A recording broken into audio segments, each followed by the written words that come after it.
El deseado de todas las gentes, capítulo 49, las fiestas de los tabernáculos. 3 veces al año los judíos debían congregarse en Jerusalén con propósitos religiosos. Desde la columna de nube que lo envolvía, el invisible líder de Israel había dado las instrucciones referentes a esas reuniones. Durante el cautiverio, los judíos no pudieron observarlas, pero cuando el pueblo volvió a su patria, reanudó la observancia de esas fiestas recordativas. Dios quería que esos aniversarios llamasen hacia Él la mente del pueblo. Con tan solo pocas excepciones, los sacerdotes y dirigentes de la nación habían perdido de vista ese propósito. El que había ordenado esas asambleas nacionales y entendía su significado, presenciaba su perversión. Las fiestas de los tabernáculos o de las cabañas era la reunión final del año. Dios quería que en esa ocasión el pueblo reflexionase en su bondad y misericordia. Todo el país había estado bajo su dirección y recibiendo su bendición. Día tras día, día y noche, su cuidado se había ejercido de continuo. El sol y la lluvia habían hecho fructificar la tierra. Se había recogido la cosecha de los valles y llanuras de Palestina. Se habían juntado las olivas y guardado el precioso aceite en vasijas. Las palmeras habían dado sus provisiones. Los purpúreos racimos de la vid habían sido hollados en el lagar. La fiesta duraba 7 días y para su celebración los habitantes de Palestina, con muchos de otras regiones, dejaban sus casas y acudían a Jerusalén. De lejos y de cerca venía la gente trayendo en sus manos una muestra de regocijo.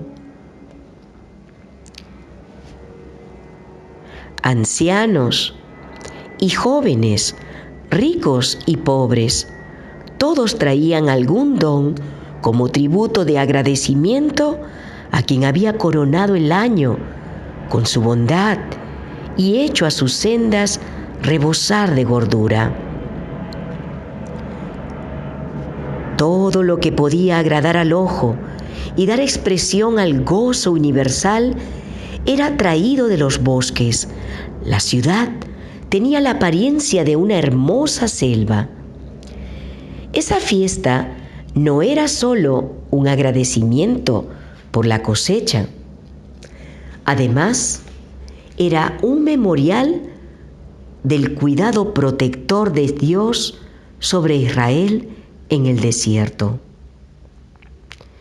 Con el fin de conmemorar su vida en tiendas, durante la fiesta, los israelitas moraban en cabañas o tabernáculos de ramas verdes.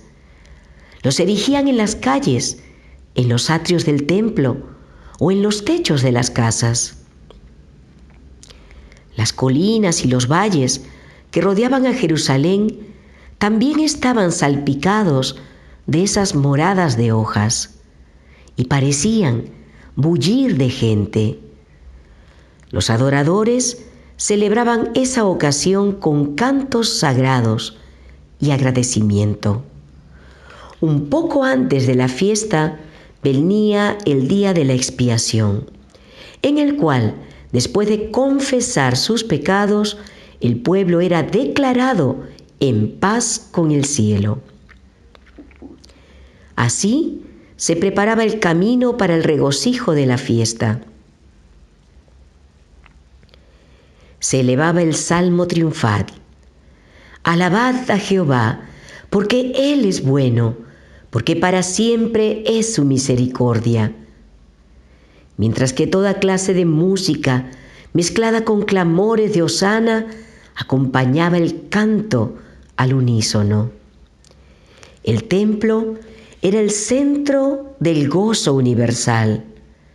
Allí se veía la pompa de las ceremonias de los sacrificios. Allí, alienado a ambos lados de las gradas de mármol blanco del edificio sagrado, el coro de levitas dirigía el servicio de canto.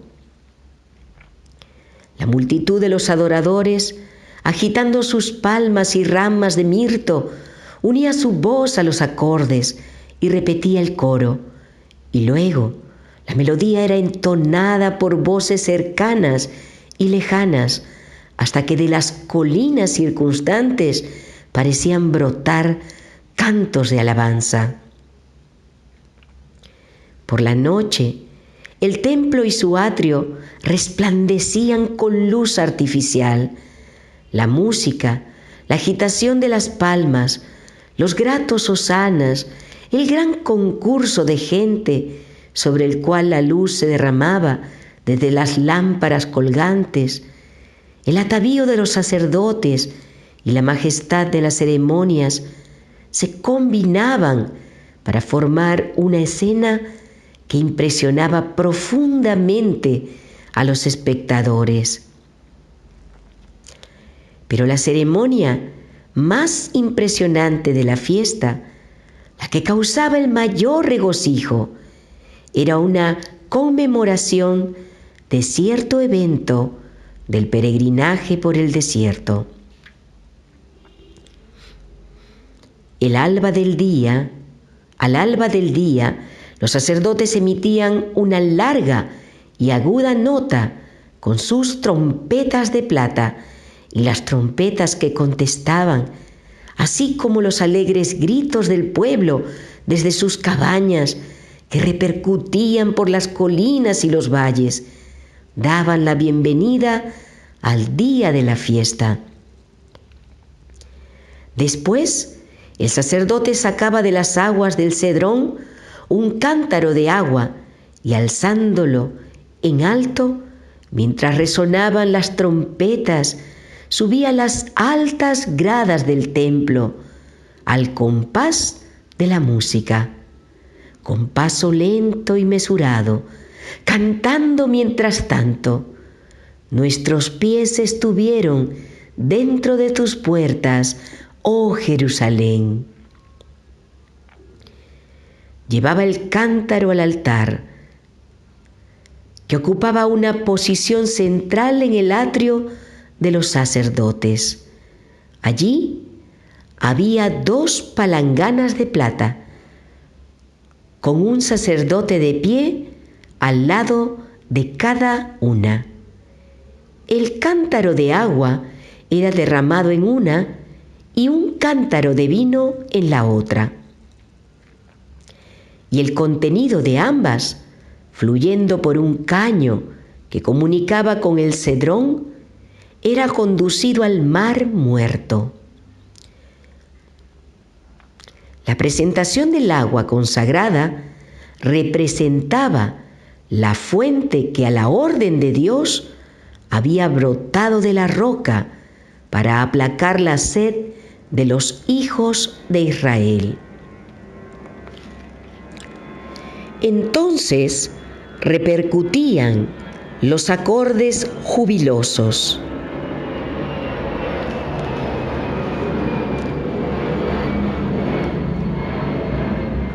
Porque mi fortaleza y mi canción es Jehová. Sacaréis con gozo aguas de las fuentes de la salvación. Mientras los hijos de José se preparaban para asistir a la fiesta de los tabernáculos, vieron que Cristo no hacía ningún movimiento que significase intención de asistir a ella, y lo observaban con ansiedad. Desde la curación realizada en Betesda, no había asistido a las fiestas nacionales. con el fin de evitar un conflicto inútil con los dirigentes de Jerusalén, había limitado sus labores a Galilea. Su aparente indiferencia hacia las grandes asambleas religiosas y la enemistad manifestada hacia él por los sacerdotes y rabinos eran una causa de perplejidad para quienes lo rodeaban y aún para sus discípulos y familiares. En sus enseñanzas se había espaciado en las bendiciones de la obediencia a la ley de Dios. Sin embargo, él mismo parecía indiferente al servicio que había sido establecido divinamente. Su trato con los publicanos y otros de mala reputación, su desprecio por las observancias rabínicas y la libertad con que dejaba de lado las exigencias tradicionales acerca del sábado, todo parecía ponerlo en antagonismo con las autoridades religiosas y suscitaba muchas preguntas. Sus hermanos pensaban que era un error de su parte alienarse de los grandes y sabios de la nación. Sentían que esos hombres debían tener razón y que Jesús estaba haciendo mal a ponerse en antagonismo con ellos. Pero habían presenciado su vida sin tacha y aunque no se contaban entre sus discípulos, habían quedado profundamente impresionados por sus obras. Su popularidad en Galilea halagaba su ambición. Todavía esperaban que daría una prueba de su poder, que indujera a los fariseos a ver que él era lo que pretendía ser. Y si fuese el Mesías, el príncipe de Israel, ellos acariciaban este pensamiento con orgullosa satisfacción. Tanta ansiedad sentían acerca de esto que rogaron a Jesús que fuese a Jerusalén. Y le dijeron sus hermanos: «Sal de aquí y vete a Judea, para que también tus discípulos vean las obras que haces. Porque ninguno que procura darse a conocer hace algo en secreto. Si estas cosas haces, manifiéstate al mundo». El sí, condicional, expresaba duda e incredulidad. Le atribuían cobardía y debilidad. Si él sabía que era el Mesías, ¿por qué guardaba esa extraña reserva e inacción? Si poseía realmente tal poder, ¿por qué no iba audazmente a Jerusalén y hacía valer sus derechos? ¿Por qué no cumplía en Jerusalén las obras maravillosas que de él se relataban en Galilea? Decían: «No te ocultes en provincias aisladas para realizar tus obras poderosas para beneficios de campesinos y pescadores ignorantes. Preséntate en la capital, conquista el apoyo de sacerdotes y príncipes y une a la nación para establecer el nuevo reino». Entonces Jesús les dijo: «Mi tiempo aún no ha llegado, mas vuestro tiempo siempre está presto. No puede el mundo aborreceros a vosotros, mas a mí me aborrece, porque yo testifico de él, que sus obras son malas. Subid vosotros a la fiesta. Yo no subo todavía a esa fiesta, porque mi tiempo aún no se ha cumplido».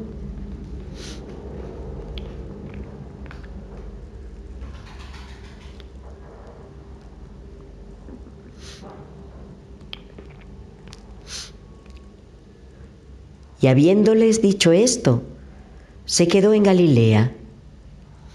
Sus hermanos le habían hablado en tono de autoridad, prescribiéndole la conducta que debía seguir. Les devolvió su reprensión, clasificándolos no con sus discípulos abnegados, sino con el mundo. Y dijo: no puede el mundo aborreceros a vosotros, mas a mí me aborrece, porque yo testifico de él que sus obras son malas. El mundo no odia a los que le son semejantes en espíritu, los ama como suyos. Para Cristo, el mundo no era un lugar de comodidad y engrandecimiento propio. No buscaba una oportunidad para apoderarse de su poder y gloria. Él no aceptaba tal premio. Era el lugar al cual su Padre lo había enviado. Había sido dado para la vida del mundo, para realizar el gran plan de la redención. Estaba haciendo su obra en favor de la raza caída, pero no había de ser presuntuoso, ni precipitarse al peligro, ni tampoco apresurar una crisis. Cada acontecimiento de su obra tenía su hora señalada.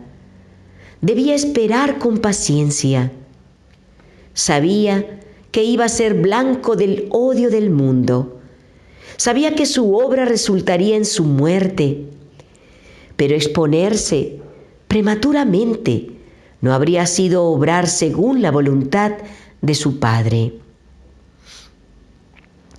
Desde Jerusalén, las noticias de los milagros de Cristo se habían difundido donde quiera que estuvieran dispersos los judíos. Y aunque durante muchos meses él había permanecido ausente de las fiestas, el interés por él no había disminuido. Muchos de todas partes del mundo habían ido a la fiesta de los tabernáculos con la esperanza de verlo. Al principio de la fiesta, muchos preguntaron por él. Los fariseos y príncipes esperaban que viniese, deseosos de tener oportunidad para condenarlo. Preguntaban ansiosos: ¿dónde está? Pero nadie lo sabía. En todas las mentes predominaban pensamientos relativos a él. Nadie se atrevía a reconocerlo como el Mesías por temor a los sacerdotes y príncipes. Pero por doquiera había discusiones serenas pero fervorosas acerca de él.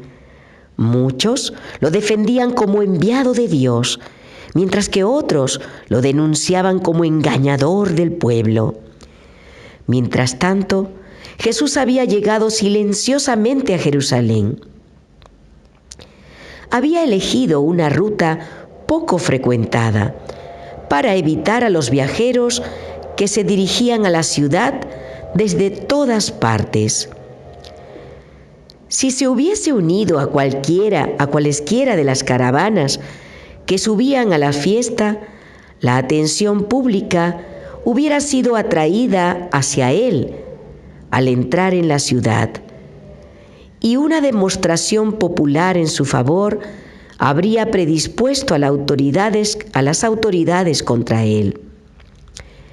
Para evitar esto, prefirió hacer el viaje solo. En medio de la fiesta, cuando la expectación acerca de él estaba en su apogeo, entró al atrio del templo en presencia de la multitud. Porque estaba ausente de la fiesta, se había dicho que no se atrevía a colocarse bajo el poder de los sacerdotes y príncipes. Todos se sorprendieron al notar su presencia. Toda voz se acalló. Todos se admiraban de la dignidad y el valor de su porte en medio de enemigos poderosos, sedientos de su vida. así de pie, convertido en el centro de atracción de esa vasta muchedumbre, Jesús les habló como nadie lo había hecho. Sus palabras demostraron un conocimiento de las leyes e instituciones de Israel, del ritual de los sacrificios y las enseñanzas de los profetas, que superaba por mucho al de los sacerdotes y rabinos. Quebrantó las barreras del formalismo y la tradición. Las escenas de la vida futura parecían abiertas delante de él. Como quien contempla al invisible, habló de lo terrenal y lo celestial, lo humano y lo divino, con autoridad positiva. Sus palabras fueron muy claras y convincentes, y de nuevo, como en Capernaum, la gente se asombró de su doctrina, porque su palabra era con autoridad. Con una variedad de representaciones, advirtió a sus oyentes acerca de la calamidad que seguiría a todos los que rechazasen las bendiciones que Él había venido a traerles. Les había dado toda prueba posible de que venía de Dios y había hecho todo esfuerzo posible para inducirlos al arrepentimiento. No sería rechazado y asesinado por su propia nación si podía salvarlos de la culpabilidad de un hecho semejante. Todos se admiraban de su conocimiento de la ley y las profecías, y de uno a otro pasaba la pregunta: ¿cómo sabe éste letras sin haber estudiado?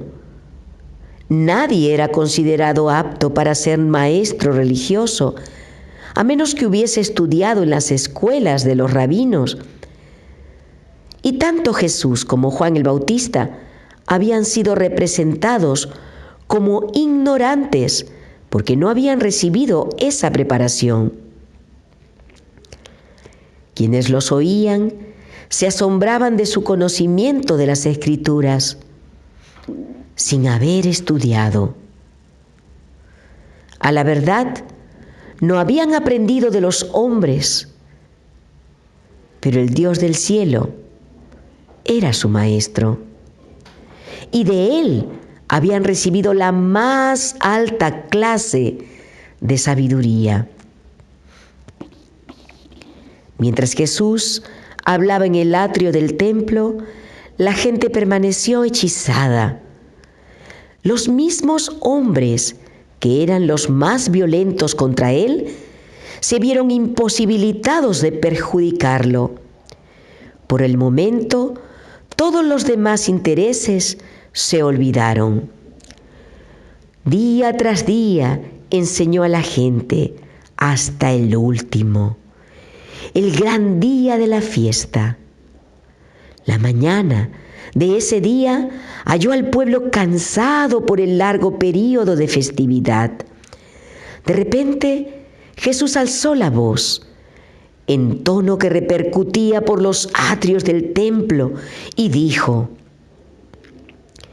«Si alguno tiene sed, venga a mí y beba. El que cree en mí, como dice la Escritura, de su interior correrán ríos de agua viva». La condición del pueblo daba fuerza a este llamamiento. Habían estado participando de una continua escena de pompa y festividad. Sus ojos estaban deslumbrados por la luz y el color, y sus oídos halagados por la más rica música. Pero no había nada en toda esa ceremonia que satisficiese las necesidades del espíritu, nada que aplacase la sed del alma por lo imperecedero. Jesús los invitó a venir y beber en la fuente de la vida, de aquello que sería en ellos un manantial de agua que brotaría para vida eterna. El sacerdote había cumplido esa mañana la ceremonia que conmemoraba la acción de golpear la roca en el desierto.